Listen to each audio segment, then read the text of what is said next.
If you work in quality control at a candy factory, you know strict safety regulations come with the job. It's why you partner with Grainger. Grainger helps you find the high-quality and compliant products your business needs to inspect, detect, and help correct issues. And the sweetest part is, everyone gets a product that's as safe to eat as it is delicious. Call 1-800-GRAINGER, click Grainger.com, or just stop by. Grainger, for the ones who get it done. Follow the money. That's what I always say. You always follow the money. Yeah. This is Follow the Money with Mitch Moss and Pauly Howard on VSiN. Welcome in. Good to have you on board. Busy hour coming up. We'll get into the NBA playoffs in 15 minutes. Bottom of the hour. Plenty of props across the entire sports betting board tonight. And here we begin talking NHL playoffs as VSiN's very own NHL betting analyst Jonathan Davis joins the program here on the Progressive Guest Line. JD, good afternoon. Thanks for the time today. How are you? I'm doing great. You know, last night was kind of like just the appetizer for tonight. Tonight's like the steak dinner for the Stanley Cup second round. Yeah. And by the way, if I take a bite out of the appetizer from last night, I throw it in the garbage and say we're leaving the party already because I don't want to overreact, Jonathan. Yeah. I think we're looking at a sweep here. Oh, maybe a 5-game. I mean, this Florida team, I know they went 7 games, but their A game is an absolute freight train. And for them to go to Carolina and do what they did, a team defense that had been stellar up to this point, 15 saves by Anderson, and he allowed 5 goals overall in the game. I'm blown away by what they did to Carolina last night. Yeah, it was 4 goals on the first 16 shots for Florida. They only had 20 in the game. So the Hurricanes have yet to give up more than 21 shots, you know, in their last, 6 playoff games. Oh, yep. Pretty remarkable. Yep, that Anderson prop is cashed 6 in a row. Thank you, sir. Yep. Yeah. Now, I mean, look, Florida out-Carolina Carolina. They play the same game as Carolina. They wear you down. They try to extract a pound of flesh. They just do it better, and they've got more talent. I think I may have said to you guys before the series started, if Andrei Svechnikov doesn't continue his torrid pace, they're done. He led them, you know, he's got 8 playoff goals. But guys, the 3 of us have as many goals against Bob in our lifetime as Svechnikov does in his 16 games. He's never scored once against Bob? Not once. Wow. Not once. So if they're also, quick question here, if they're able to go back-to-back, because ESPN did that story today that Greg Wyshynski teased yesterday, and it was Rantanen. But who's the Conn Smythe winner if it's Florida and they win the Cup again? Because there's some big prices out there because they're so balanced. Well, you know, look, I think Bob's going to get a lot of praise, and rightfully so. I mean, he's been unbelievable since Game 3 of the Toronto series. I think he's stopped like 8 or 9 breakaways in the last 4 or 5 games, including a couple last night. Sam Bennett's the other one, 7 goals for the Florida Panthers, leads the team. He's always been, you know, a big playoff performer. So those are 2 that would stand out for me right now. Or you could just give it to the entire Panthers blue line, you know, guys, which is leads the playoffs in both goals and points. And here's one other thing, a little tip for tomorrow. Here's a play for you. In 3 of the last 4 Florida Panther games, the 4th line has scored a goal. Play them all tomorrow to score. They're all at plus 1,300. All you need to do is have 1 hit. Oh, wow. Okay. Not bad. Would you take a peek at Marchand there at 30 or 35 to 1? Yeah, I mean, you know, look, quiet last night, other than, you know, Shane Gostisbehere firing the puck at him. But, you know, he led them in round 2 against Toronto. Look, he would, yes, worth a shot. But I think right now Bennett and Bob are the 2 guys. It is interesting, by the way, Shane Gostisbehere did admit after the game that he purposely fired that puck at Marchand. I can't believe we haven't heard about a fine, let alone a suspension. Yeah, and by the way, another reason why, and I don't want to completely get nuts here, just because it was a great spot for Carolina doesn't mean they were going to win the game. But again, to lose 5-2 and how they were playing, Florida played late Sunday night, and they had no time off. They had to travel and then play at Carolina, and they got absolutely buried when they had plenty of days off. Horrible sign for Carolina, in my opinion. Well, it's you know, the whole rest versus rust, it's been you know, the rest has not been an advantage. I think teams are now like 7-12 off 4 days rest when you've got someone that's not playing on an extensive rest time. So it hasn't worked out in the playoffs whatsoever. It didn't work out for Carolina. They better find a way to win game 2 because guys like they don't have a lot of the same players that have been there for all 13 games, but this kind of like seems like, the Connor Hellebuck version of, in the East, in the Eastern Conference. Okay. So the big one tonight, rematch of last season, Edmonton 1-6. You have a great tidbit on the special teams and what didn't happen in that series. And a lot of the games were low scoring, and Skinner was phenomenal down the stretch, and the Edmonton defense was absurd. Do they continue that? I was surprised there was 6.5s at DraftKings on this game yesterday. Walk us through Western Conference Finals and what you think here. Well, okay, so I think we're starting to see some 6s out there. I would gravitate to over 6. I'd probably gravitate to the first period over. I think we're going to have a bit of rustiness. Both these teams have had extended periods of time off. So I do like both the first period over and the full game over in this one. Look, Dallas has been dominant if they win that first game when starting at home. But even Edmonton in their history, I think they're like 10-3, losing game 1 on the road and then winning a series. Look, Dallas had 5 guys that scored goals for them in round 2. They can't have that. And 7 of their 12 goals came from Mikko Rantanen and Michael Granlund, who had 3, and Granlund's all came in one game. So, they need more offense. And 5 of their goals, by the way, came on the power play. Pete DeBoer put his lines in a blender for this series. We'll see where it goes. And it's Mike Palm's favorite goalie in net for Dallas. Let's see if Jake Ottinger can outduel Stuart Skinner. Now, Skinner, by the way, guys, as good as he is games 4 through 7, he's polar opposite 1 through 3. Yes. He's got a losing record and a goals against average that hovers near 4. Let's follow the money here on VSiN, the Sports Betting Network. Our guest, Jonathan Davis, VSiN's very own NHL betting analyst. Follow him on X, by the way, at West Coast HKY. Puts out a lot of live bets during the action as well. So I'm looking at your story, and you put up daily stories on the website here at VSiN.com. And one of the bets that you like tonight is Mikko Rantanen over 1.5 points. That pays almost plus 170, and you have 0.2 units on that tonight. What did you find when Rantanen, with his ice time, when it breaks down certain ways? So when Rantanen plays less than 18 minutes, I think he's got 10 points in the playoffs. He's had 3 games of less than 18 minutes. When it's more than 18 and less than 20, he still puts up multi-point games. I think he had a 4-point game, and he did have a game where he did have nothing. So 5 of the 6 games, 20 minutes or less, he's had multi-point games. The problem is that when he gets over 20 minutes, and he's had a bunch of games that have been in the 23-24 range, he's had 5 of them. He's had 4 of those games without a point and 1 game with 1.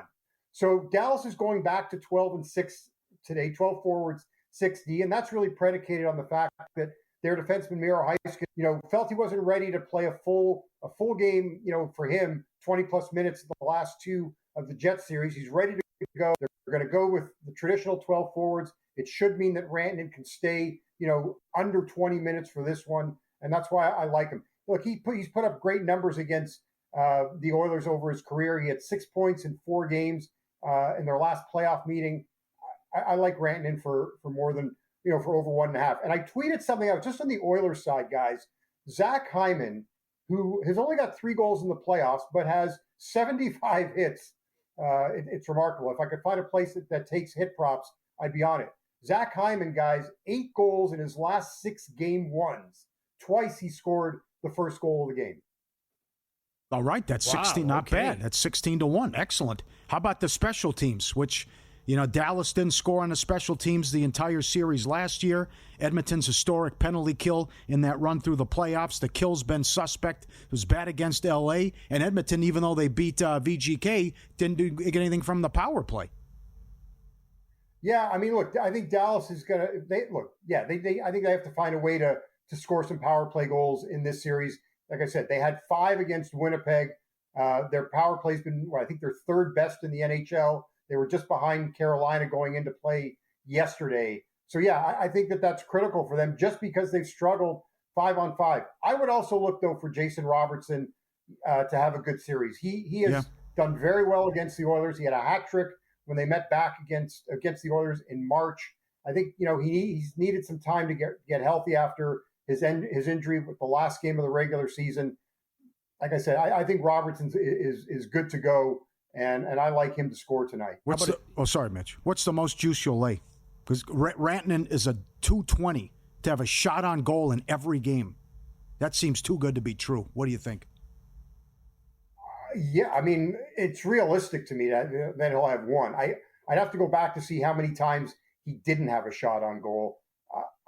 Yeah, seems reasonable. Okay, just to get one. But I'm more into the plus money. There's too much plus money out there that I'd want to have to lay minus 220 for something. What are you looking at for plus money in terms of a series bet?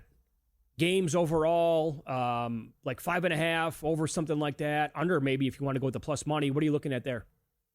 Yeah, I mean, I'm going to play. I mean, if I played anything, I haven't played anything yet for the series. I would look to 6 or 7 in this series. I just don't see it going 5. I think that's the safe way to go. I'm probably just I'm going to go game by game in this series unless something drastically changes. I'm going to continue to zigzag. I'm going to but here's another thing I'm going to look at for tonight, guys, and that's I'm going to play both teams on the puck line.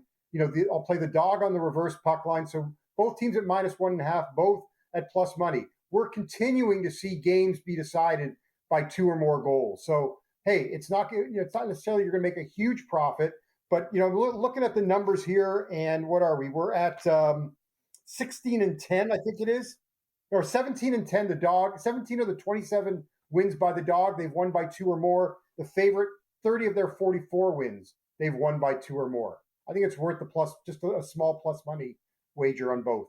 Very good information as always. Again, you can read Jonathan's daily write-ups at VSiN.com. Follow him on X. He is at West Coast HKY as well. Puts out a lot of live bets during the action. Yeah. Thanks, JD. Enjoy the game tonight. Always a pleasure, guys. Thank you. Thank you, sir. And he was on the progressive guest line. So they asked the writers and voters, who would they vote for? Rantanen, Conn Smythe, number 1. The other favorites were Anderson before the game, last night, and then McDavid. Up next, a lot of questions after last night's playoff action and a look at Game 1 tonight. A bench player has killed the Knicks. Find out who with the startling numbers next on VSiN.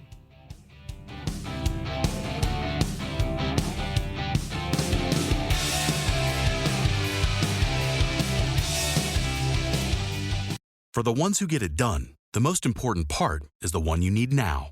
And the best partner is the one who can deliver. That's why millions of maintenance and repair pros trust Grainger, because we have professional-grade supplies for every industry, even hard-to-find products. And we have same-day pickup and next-day delivery on most orders.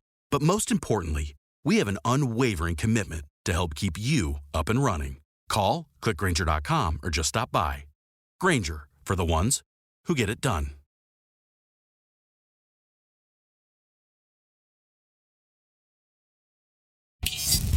This is Follow the Money on VSiN. Got Game 1 tonight. Pacers and the Knicks. Total earlier today, again, was at 224.5. It touched that number. Knicks at 4.5. And, boy, it continues to come down here throughout the show. Talked about it an hour ago. The total was 222, 222.5. Now, Pauly, more money on the under. DraftKings showing 221 with the total. I don't agree with it. And I thought yesterday was outrageous with the 6-point move to the over in the OKC game. Well, I mean, we still got time left to get to a 6-point move on this game. That's right. Yep. Don't know if it's going to get there or not, but... Do you think the Pacers will control pace? And it will be up and down? I think the Knicks cannot allow them to control the pace. I think they will get sucked in to it as well. And run and gun a little bit, and that's Indiana's game plan, and wear you out and take you down, and that's how they expose the Cavs as well. Well, what's the message here to Brunson? Is it... Take the air out of the ball? He's like Jalen. Number 1, yeah. When we get the rebound or after a make, you're going to get the basketball, and you are going to take 400 dribbles to the other side of the court and take as much time as possible. Do not engage at all with this team. And I did see a great point, I think it was from Zach Cohen on VSiN.com, who said that he actually thinks Carlisle should put a full court trap up to induce them. Yeah. Because then there's right? They're going to pick you up. You pick them up full pick court. them up. They will. But multiple guys the entire game and force their hand. Yeah. So if that's going to happen, then I think... You also have to do that to wear Brunson out as well. Another reason. To get the pace you want and to wear him down and make him work. And to take away from his offensive game. They averaged 124 a game in the 3 meetings in the regular season. They had no answer for Cat who averaged 30 and 12. Yeah. I mentioned earlier I like his 3-point prop under because he was 3 of 19 in the Boston series. But they think he's going to have a big series and a reason why the Knicks can win this. But I'm all about Indiana with their depth and with how many guys can score and beat you and how many guys can play. And the biggest takeaway, again, I have is that their starting five has a plus 22 net rating in the playoffs. The Knicks starting five has been outscored.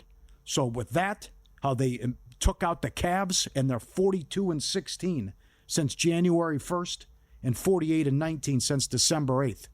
I think the Pacers are the better team, and the money on the Knicks is, I think, a bad bet. To your point, with the depth, it can come from 7, 8, 9 different guys for Indiana, one of which would be Benedict Mathurin, talented to the moon. His prop 10.5 opened up even money at DraftKings last night. Dan Karpuk wrote about it at VSiN.com. He bet that, and also 20-plus points at 7-1. Here are some of the numbers from Mathurin. Against the Knicks on the year, he averaged 25.3 points per game. That's a great bar bet. If you're out tonight before the game starts, hey, I got one for you. Guess which player averaged 25.3 points per game against the Knicks in the regular season? Yeah. The person who you're betting will get 6 guys before they get to Mathurin. Yep. He scored, in order, 20, 38, and 18 points against this team. The average is 19.8 points per game in 9 career games against the Knicks. That includes the playoffs from last year.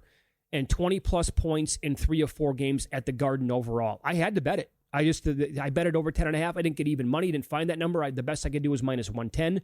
That's what I bet with him. And he also shot 61% against the Knicks this year in the regular season. He went off. Yeah. In your opinion, how good are the Knicks? Yeah, I know they're 4 wins away from going to the finals in the 25-year drought, but we have over 100-game sample size here. I think they're a nice basketball team. I would say that. Yeah. So the Pistons, you could have said they blew that series and lost the close games, but they were right there with them. Most people thought the Knicks would have no problems. It was anything but, and they lost 2 games at home. The home game they did win was when they hit them with the 20-0 run in the fourth quarter. They went 0-10 this year in the regular season against the Cavs, Celtics, and Thunder, and the average margin of victory for the opponents was 16 points. For a top 3 seed to go 0-10, that didn't happen since 1984. Yeah. Okay? And then Boston blows a 20-point lead in the first 2 games and blows a 15-point lead in the other loss. That's right. So it's still hard about how good is this team, and do you really trust them, even though, yes, they beat Boston. They were awesome in Game 6, but Boston didn't have their best player, and they couldn't hold a 20-point lead at home late in the third quarter, which I couldn't believe. Well, I'll tell you what. Okay, so if the series before this would have broken a different way for the Pacers, let's say they lost a 7-game series to the Cavaliers, and now Cleveland was pretty much healthy, right? Garland was back, and none of those other guys that got banged up were going to be gone. They were all going to be, it's a full complement of Cavaliers players. Cleveland would be a gargantuan favorite in this series to beat the Knicks. Now, I could be wrong on this. I thought Oklahoma City was going to take out Denver in 5 games. So did I. I was wrong on that. So crazy things happen in the playoffs. Also, upsets happen, right? And things don't go the way that you envision them all the time. I don't think the Knicks would last very long against a healthy Cavaliers team. But I also thought the same thing against the Celtics. I thought it was a 5-game series. It should have been. It should have been. Boston has nobody to blame but themselves. Yeah. But that's not the way it played out. And the way the games did eventually go, and the results, don't lie. Eventually, the Knicks came back and overcame those 20-point deficits or 15-point deficits to win against Boston. And also the Tatum injury probably didn't hurt either. So overall, I would say that they're, again, a nice basketball team. Are they better than the Celtics just because they beat them in a 6-game series? No. Are they better than the Cavaliers that are when they're fully healthy? No. Even if they beat the Pacers, does that mean they're better than them? Not necessarily. The best team doesn't always win the championship. Hello, 2007 Patriots. Hello, 1991 UNLV basketball. You can make up 100 examples of that over time where the best team doesn't always win. And certainly I would say that a bunch of teams in the West are probably better than the Knicks as well. But you know what? Here they are in the Final Four. And they're a $1.65 favorite at some spots to win this thing. So yep. I do think the series price is way too high.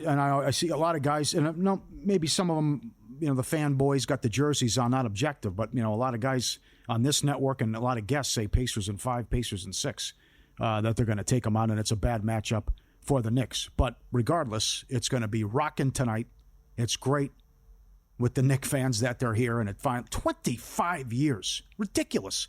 And what again, what they had to go through were those lousy teams and the Isaiah Thomas crap, and what is Dolan doing, and the sell the team chance, and throwing Oakley out, how bad it was from a PR standpoint, and then getting Rose and getting even Phil Jackson was a rough stint as well. So for them to finally get here and do this, which a likable team, started last year as well. Great for the league. Now, as far as props, some of these, it's like, can you find one? You found Hart at 5-1. That's for most rebounds in the series. Yeah. In the series, Brunson is minus 750 to lead in points. Oh man, Cat's 4-1. Halliburton's 20 for threes. Halliburton's plus 250. Brunson in the same range. I don't mind OG plus 550, and Bridges 9-1. Cat 10-1. Rebounds. That's where you got your Cat 5-1. Hart 5-1. Cat's minus $9. Robinson's 30. Siakam 60. Assists. Halliburton's minus 230. Brunson plus 240. And then you're getting some big prices there as well. I'm guessing some books also offer, well, I know they will because they did last night for the Western Conference, they'll offer most rebounds for the game tonight. I thought that was going to be readily available here in Las Vegas. I can't find it, but Naz Reid was 125-1 last night. He led in rebounds for most of the game. Who are you looking for tonight? I would go. Siakam's 12, Turner's 15. You have most rebounds for tonight? Yes. Well, what do you have Josh Hart at? I think it's 3-1. Let me grab it. Okay. I was hoping for maybe a little bit better number than that. What's Cat then? He's got to be, if he's 9. Okay, Hart's plus 250, Cat's minus 120. Okay. And again, Cat just was a beast on the boards. Killed him. Siakam 15, Turner now 17, Nesmith 35, Halliburton 55. I don't think I want to bet on anybody on the Pacers. It'll be too spread out. Okay. Hart 6-1 most assists. I don't mind OG most threes at 6-1 as well. He's our lawyer. He's the man. Al Lasso. Have you ever been injured in Nevada in a car crash, a slip and fall, or because someone else was careless? In moments like that, what you do next really matters. Al won the largest verdict in the United States in a slip and fall. That's why you need Lasso Injury Law in Vegas. Not your typical personal injury firm. They're a boutique law office that gives you one-on-one attention. At Lasso Injury Law, you're not just a case number. You're a real person with a real story, and they'll fight for you. Al started this firm for a reason. Remember when he was in studio, he told the story of his own brother who was disabled in a serious crash, and Al saw firsthand how the system can fail victims. He changed everything, left his business, went to law school, dedicated his life to helping people just like you. With over 20 years of experience and millions recovered, Al and his team bring passion and purpose to every case, whether you're local or coming from out of state. Al puts it simply. When someone's been hurt, they don't need excuses. They need answers, support, and results. Call 702-625-8777. Free consultation. You won't get voicemail. You get a team that's ready to help. 702-625-8777. Lasso Injury Law, built on purpose, driven by results. He'll fight for you. Go get him, Al. LassoInjuryLaw.com. First-hand experience, I can tell you from Al helping me out several years ago after a severe car crash. If you ever have that notion in your head, like, oh, I don't want to deal with a lawyer, they're a little bit sleazy, he's the exact opposite. Total pro and an awesome human being. We'll get into a plethora of props tonight across the board here on VSiN. Damn.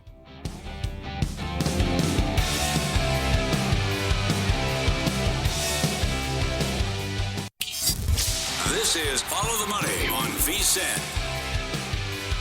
Time now for your daily look at a plethora of props for tonight's betting board. In Major League Baseball, good conditions tonight. Sutter Health Park in Sacramento, 4 batters, and Yoan Moncada versus J.P. Spears in his career. Only 4 at-bats, 3 hits, all 3 hits for a home run. How about that? Having a pretty good season for the Halos, and you brought this up a little bit earlier. 4 players for the Padres have good numbers against Kevin Gausman. Machado is 6-20 with 2 home runs. Tatis is 8-17 with 2 home runs and a double. Bogarts is 17-54 with 2 doubles and a home run. And Arise is 7-9. 778 batting average there, Pauly, with 6 singles and a double. I don't know, maybe a first 5 Padres team total over here? That's not a bad angle. With those 4 guys, maybe that's a team prop more than a player prop, obviously. Mm-hmm. And the Tatis stuff's a little inflated, too. Yeah, most of these home run props now. Yeah, I'm talking total bases and hits too. Yeah. I mean that's. But I don't mind Tatis props, and if you want to attack it that way, that's fine as well. They got to break out of this. They're playing bad ball right now. I will say that it's the best Aaron Judge home run number I think I've seen all year long. Yeah, right. It's plus 310 at the highest that I've seen. There's a reason for that. He's facing Jacob deGrom tonight. Mm-hmm. Also, Ohtani's number is actually kind of decent. He's facing Corbin Burns. So obviously that's going to be a big reason why. What do you like in baseball tonight? Was there anything a lot? It's a weird card because you had a bunch of morning games. Well, there's so many ways to why to state your case and why to like Boston. Crochet going against McGill. McGill's been awful for the Mets. ERA is 7 going back the last few starts. Mets are not hitting. They've lost 6 of 10. The offense has been dreadful. 8 runs in the last 6 games. Shut out twice. Shut out last night. Alonso's in a funk, and Soto's not hitting at all either. And I think Lindor's in a bad run, too. So, $1.45 seems cheap with Boston. There was a stretch where, when we were talking about those total bases every single day with guys like Freeman, Witt, they were on fire. We got an email on that at ftm@vsin.com when the Mets were actually playing quite well. Polar Bear? They were looking at Polar Bear, Soto, and Lindor every game for total bases, and they were coming in. Yeah. But they have hit a serious dry spell now here. Mm-hmm. And they're good against lefties, but they're taking on one of the best tonight in Crochet as a lefty. Yeah, it was one of those days. It was one of those days where just they didn't have a lot of great stuff in terms of props. Number one, so many day games, and then nothing jumped off the page other than the Tatis stuff. Yeah, from the number standpoint and owning a picture. So I bet Hunter Brown today over 6.5 Ks, which was a loser. And I laid 37 cents on that. All of the numbers against the Rays and what kind of form they were in against righties and how Brown has been trending so high pretty much the entire year, it made sense. The one thing I did not factor enough into the equation was it was 90-plus degrees today, and the ballpark conditions screamed to be homer-friendly. And I saw that, and I knew that, and I still made the bet. That was a major mistake. Now, will it play out like that every single time? Maybe not, but 90 degrees is a guy who's going to go out there and throw between 80 and 100 pitches. It can wear on him quickly, and he just didn't have it today. I would say that if it was like a neutral ballpark state today, I would have loved the bet. I still should not have made the bet. That was a mistake I made, and I'll tie that into another one for tonight because Sears is going for the A's against the Angels.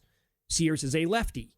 The Angels against lefties on the season, they're dead last in batting average, and it's 193, by the way. They're the third worst team with OPS, third worst WRC plus, and second worst weighted on base.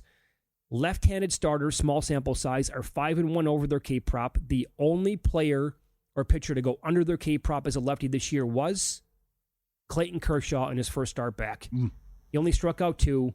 The prop was 3.5. Sears' prop is 4.5 over about plus 115. He is not a high strikeout pitcher, about 7 per 9 innings. This year, he's had 4 games with exactly 2 strikeouts. He had a game with 4, another game with 5, and 3 games with 7. 2 of those came against the Rangers. 2 of the better performances did, and the Rangers are also a team not good against lefties, and they strike out quite a bit. So I think that'd be the easiest comp. I want to make a case and bet him over 4.5 and to ladder him tonight. But will the ballpark conditions here, it's going to be high 80s again, or in the 80s, and it says basically the ball could be flying out tonight. Do you make the bet, or I got burned by Brown doing the same thing earlier today and stay away? I think if it was a neutral ballpark condition tonight, I would be all over Sears in this game. Yeah. Give it a shot. Why not? I did like Baldwin props, but that game was postponed. Atlanta and Washington. Okay. Anything in hockey. I think the Rantanen looks fantastic. Minus 220 to have a shot on goal in every game. Yeah, that seems almost too good to be true, too easy, right? I mean, how? Yep, and DraftKings offers everything imaginable, even will a goalie score, which they have. That's right. We're doing that game by game. Yeah, it's 300 to 1 will a goalie score. So, and then you got 8 to 1 with a shutout as well. But they have that. I played under 6.5 in this game. Sorry, got game 1 wrong yesterday, but I was shocked by what happened with because Anderson's been so good and Carolina's been so good they give up 5, but 6.5 I think is too high, and that's how it played out last year in the conference finals. These were low-scoring games, Again, Dallas went 0 for 14 on the power play. Edmonton was fantastic with that kill, and Edmonton's power play has struggled in the playoffs. So maybe Skinner keeps this going, and we see some low-scoring games. And I'm talking what you need, too, like 2-1 to get that 300-1 ticket as well. And I disagree with Mike. I am an Ottinger fan, and he has done a heck of a job here, and this is their third straight trip to the conference finals, and we'll see if DeBoer can get it done as well. I think fifth most wins ever for a coach without a cup. You know what happens if it goes 7, if they get that game 7 as well. Did you bet the series at all? No, I don't know. No, nothing. I don't know what to do with game 1 or the series. So I'm going to let it play out, see how it goes. Everyone has counted out Dallas here. And here they are, right? But a lot of people probably picked them against Winnipeg because it was anti-Winnipeg with what happened with Hellebuck on the road and going 7 with St. Louis. But they were solid defensively. They did a great job against Winnipeg, and they were down 2 good players and lost 6-1 in game 1 against Colorado and somehow won that series. They're a very good hockey team, top to bottom. I have nothing on the series, and I do not have anything in terms of a future. I'm a little fearful here, right? The FOMO overall of not having anything on the Oilers in case they do win the whole thing. And don't beat yourself up. It was so bad, though. They were so bad in the first 2 games against LA. I'm saying like even now, right? To bet them right now, because a lot of times there are steps that a team has to take. We saw that, in fact, with the team that they lost to last year. Florida got embarrassed by the Golden Knights 2 years ago. They came back, redeemed themselves, and won it. And then last year, Edmonton getting blown out in the series, came back, won 7 games, almost won it, did not. And sometimes that has to happen. Eventually, like the best of the best break through and they win the whole thing. We're probably watching that right now with Oklahoma City. And they were awesome last year. But there's a step to this whole thing. There's a foundation that has to be built. And maybe this is going to be their year. And the same thing I think might be able to be said for Edmonton too. Like I can't bet against them right now because I'm going to hate myself if I lose. All right. I'd feel better if they had home ice. But I get that. You got that too. WNBA, 3 games tonight. All tickets cashed the same. Mm-hmm. Kelsey Plum, points prop for LA, 22.5. She had the most points ever in a debut with a new team. And what she did, her first game out, I would look at that. And she also had 5 threes in that first game. Yeah, and something to prove.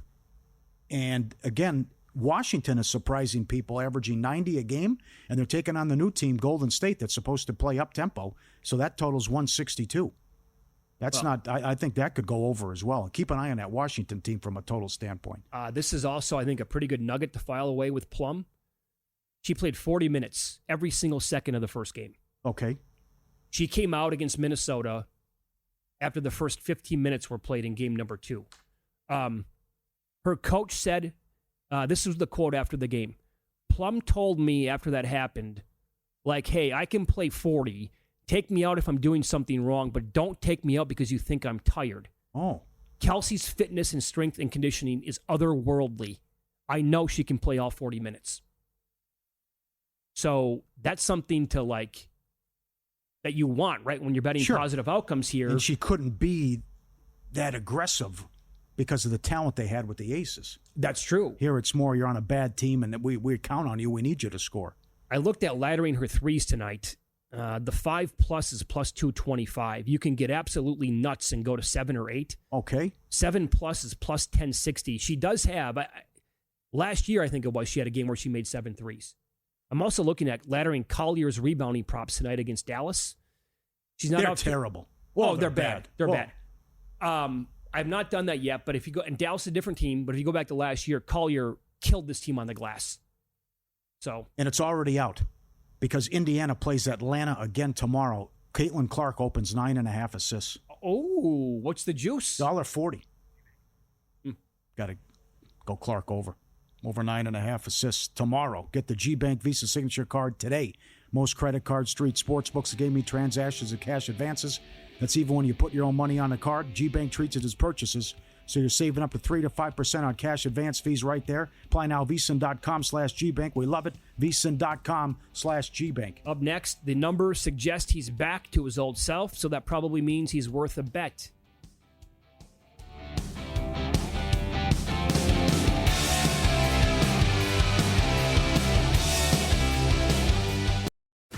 If you work in quality control at a candy factory, you know strict safety regulations come with the job. It's why you partner with Grainger. Grainger helps you find the high-quality and compliant products your business needs to inspect, detect, and help correct issues. And the sweetest part is, everyone gets a product that's as safe to eat as it is delicious. Call 1-800-GRAINGER, click Grainger.com, or just stop by. Grainger, for the ones who get it done.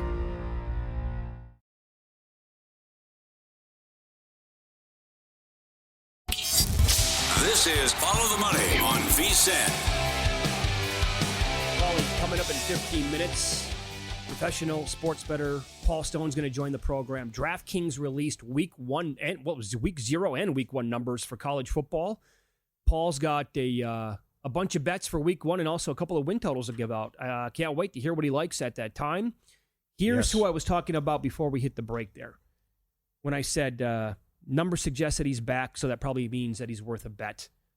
Rangers take on the Yankees tonight, Yankee Stadium.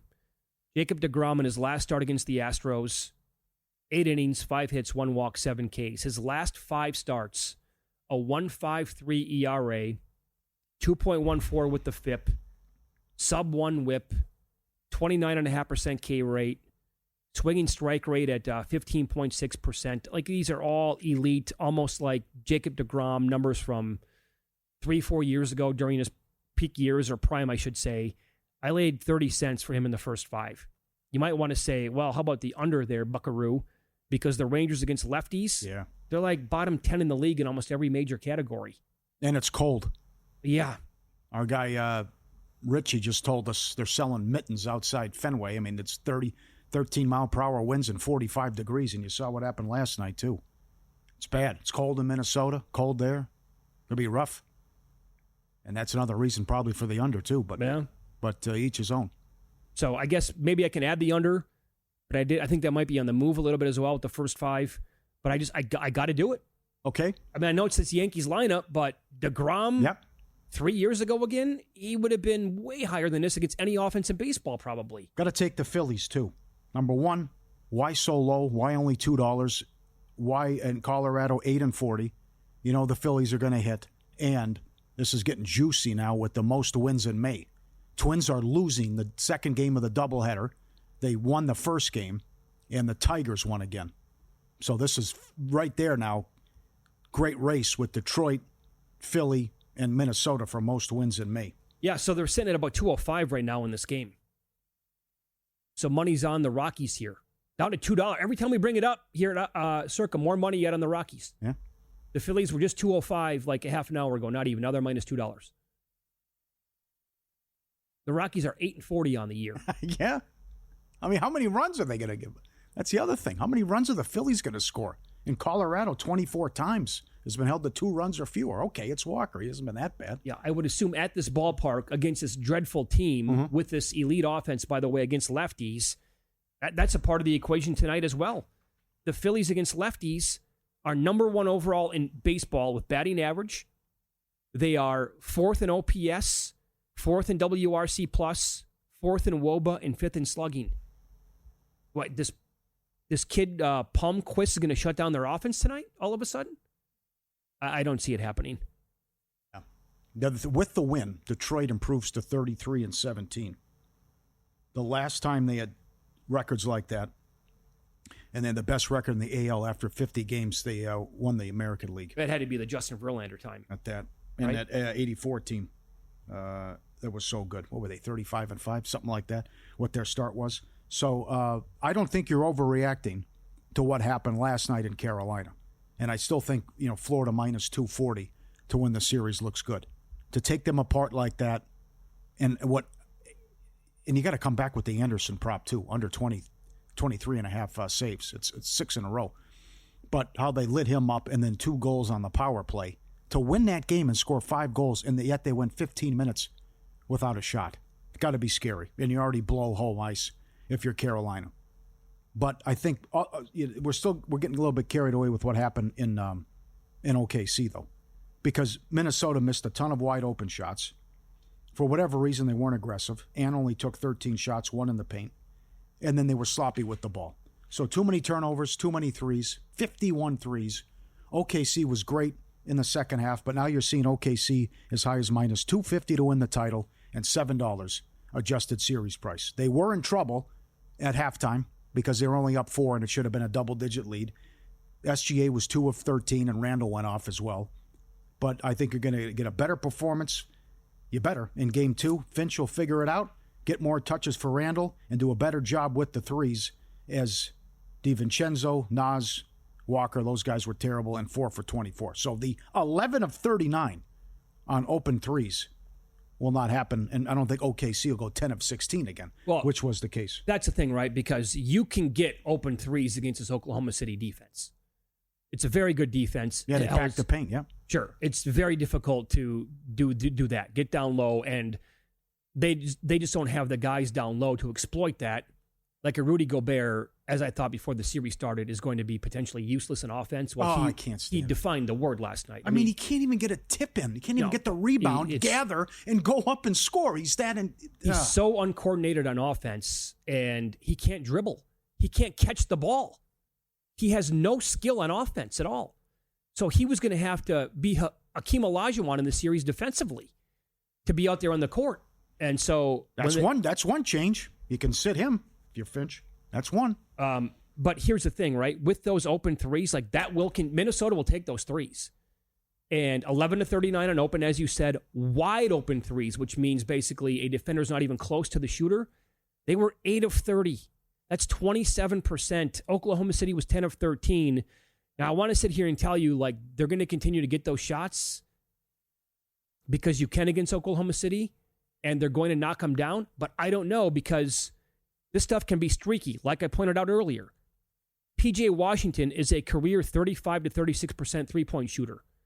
Last year, in this series against Oklahoma City, he shot 47% from downtown. In the next series against Minnesota, he shot 25%. And in the finals against Boston, he shot 27%. So I don't know how he bottled that up, but he did. And I'll tie that into what's going so poorly right now for Minnesota. DiVincenzo and Alexander Walker are 29 for 111 in the playoffs. That is 26%. And I believe the number on DiVincenzo was 39.7% in the regular season. Like, they have to knock down these shots. Yep. And if they continue to get them, they should. But this thing now in the playoffs is just bonkers, man, with how bad it's been. And also, don't shrug your shoulders and say, they're packing the paint. There's nothing I can do. And that's what Ant did. Only one shot in the paint. And he only had 13 for the game, which was weird. So we're back to this about, not stepping up and being aggressive. So I look for a different performance and outcome tomorrow. But the other takeaway could be, maybe we're getting that AA game and the team that ran through the league and won 68 games. Oh, we got that in the second half for sure. Right, and we got that against Denver too. I don't know why we didn't see it other than Game 2 at home against Denver. I was very disappointed. I was disappointed with how they played against Memphis. You're down 30, and you couldn't bury them, and you had problems putting them away without Ja in Game 4. But this defense is all-time good. Mm-hmm. So they can harass you and how good they are defensively. And with the rebounds, maybe it's just like you said a couple weeks ago that we're going to go back and kick ourselves that it wasn't. But they didn't prove it against Denver. And it was to the point where I'm like, at some point you have to lower their power rating. They can't be laying 8, 9, 10 in these games, and how they struggled on the road against Denver as well. So yeah, I thought the best thing going for the Thunder last night, again, is that, and you just brought it up, the fact that they had 44 points at halftime. They're lucky to have 44 points last night at halftime. They could have had like 36 at halftime. Some of the bogus calls. Yeah. And oh, by the way, I tweeted this out 4.5 minutes in, and I like this Oklahoma City team. And I like SGA. He won MVP earlier today. They finally announced it. I mean, going back to last year, you know this. I was on them at huge numbers to win the West and to win the title. I loved them. But the whistle that they got in the first 4.5 minutes to me was disgusting. Yep. And that it continued throughout the game for SGA. Mm-hmm. But I'm like that as a basketball guy. I hate it when calls go one way, specifically when the playoffs have been a football game for most teams, but then one guy's going to get away with his herky-jerky crap, and he's out there looking for fouls, and that drives me insane. And he's initiating the contact. Most times, yes. That's what gets me. That's why it's garbage, and why it ticked off a lot of people, and then it blew up on social media when Doris Burke called him a free throw merchant. Right. And at least quoting NBA Twitter, whatever she said. So I'd like to know right now how they're going to call Game 2, because if that's going to continue, Minnesota was livid. Sure, if that continues, Oklahoma City will win, and they'll beat them probably up by 10, 15 points, maybe more. If it doesn't continue, then we might have a series. Mm-hmm. And McDaniel's in foul trouble, and that's a recipe for disaster. Start your day with an edge and a game plan. The VSiN Daily Morning Bets Podcast, your first look at the day's lines, sharp action, and market movement. In just 15 minutes, you'll get everything you need to know to make smarter wagers and stay ahead of the line moves, all before your morning's coffee's gone. Hosted by a team of trusted experts, the Daily Morning Bets Podcast is fast, focused, and built for bettors like you. Listen to the VSiN Daily Morning Bets Podcast wherever you get your podcasts, or get on the VSiN Watch app. Get it today. Sharpest way to start your betting day. It's never too late, Pauly. You're 48 years old. Start drinking coffee. Oh, no. I can't believe you never did during the morning show. Oh, no. No way. Oh, you just want the straight Coke. Yep. All about the Coke. Coca-Cola. Coffee. Yeah. Coffee doesn't agree with me. It doesn't. Oh, you okay? It All does right. not. Pro Better. Paul Stone on the program coming up next. DraftKings released point spreads for Week 0 and Week 1. He has some bets and some win totals. Find out what they are next here on VSiN.